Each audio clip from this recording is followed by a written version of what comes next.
You're looking and seeing excerpts from a video that was cut July 2019.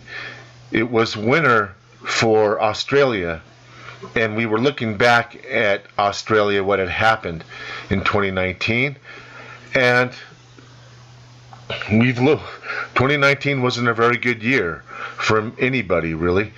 But the gist of the whole scenario is that we were looking back, and Australia was licking its wounds.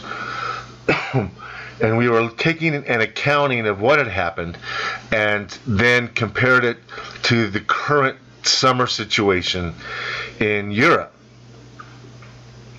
and showing how Australia can really be kind of a precursor to what we have to expect during our summer. And there's just so much irony throughout the whole time I'm watching this video that was cut in 2019 July. And in July was in the process of being one of the hottest Julys ever recorded when the video was made. And I started out the video with, well, we tried to warn you. We tried to warn you. We've been talking about this. We were warning you all the time, and here you are. All your speckled fruit bats die in a week from a heat wave. And notice nobody was talking about drought. They were talking about heat. And we talked about Australia becoming uninhabitable in some areas, because that's what the mainstream news was talking about in Australia. So I just want to go back and play some of it a little bit, because it was so foretelling. And when we look about what has happened over the course of just a month and a half in Australia, and all of their forests are gone. I mean, they're gone. I mean, I don't know how else to put it to you. There's no forest left. There's nothing. There's no. All there are is burnt houses. And it's an ecological disaster. It's a complete ecological collapse. The rivers are drying up. The lakes are drying up. The coral was bleaching, and the continent was on fire.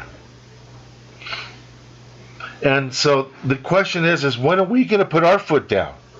When are we going to say, no, this is unacceptable? If there can be 30 planes in the sky over 3 states laying down mineral oxides to shield us from the intense solar radiation, I mean, if it's that extreme already, then why don't we take those 30 planes, rinse out their tanks, fill them up with water, and have them do 1,000-foot drops from 1,000 feet? Why can't you do that? Every pilot knows how to fly 1,000 feet over the trees. And why not have 30 planes sitting on tarmacs, waiting to go, like an ambulance? Why can't you? And the answer is you can. And if you declare a state of emergency, you could probably even get the National Guard to donate a few tankers. And the even first hint of smoke, be done with it already. Be done with it. Don't let what happened to Australia happen to anywhere in the United States. Please. We've already seen forest fires devastate complete and total forests. And we must stop the insanity in trying to attack these massive fires that are incredibly fast, incredibly hot, hotter than ever before, and dangerous to the crews. And we have to acknowledge that we have lost our grip on a planet of fire, and that something has to change. It cannot be firefighting as usual. Well, we'll borrow some firefighters from Colorado, New Mexico, Utah, and send them to California until Utah, Colorado, and New Mexico have their own fires, and then they have to go back. Let's stop the insanity. Let's just stop it. And there's one guy at the top can be a hero and prevent forest fires. He could be the next Smokey the Bear if he wanted to. He's got the power. And we're not saying put a jet in a hangar. We're saying put a jet on a tarmac that's already filled with water. That's what we're saying. And not just one, and not just two, and not just three, but you need a dozen. Because you're doing high altitude drops. And be done with this. Be done with it. You have the resources. We have the planes. We have the jets.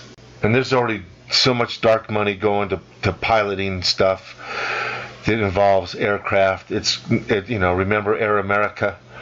So don't think that we can't load tankers with water and have them ready to go, and have pilots ready to go, and have this be like a fire station for our national forests. We have firefighters right now sleeping at the fire stations on cots, just waiting for the bell to go off. And that's what needs to happen on a big scale now. That it's got to be turned into that kind of parallel.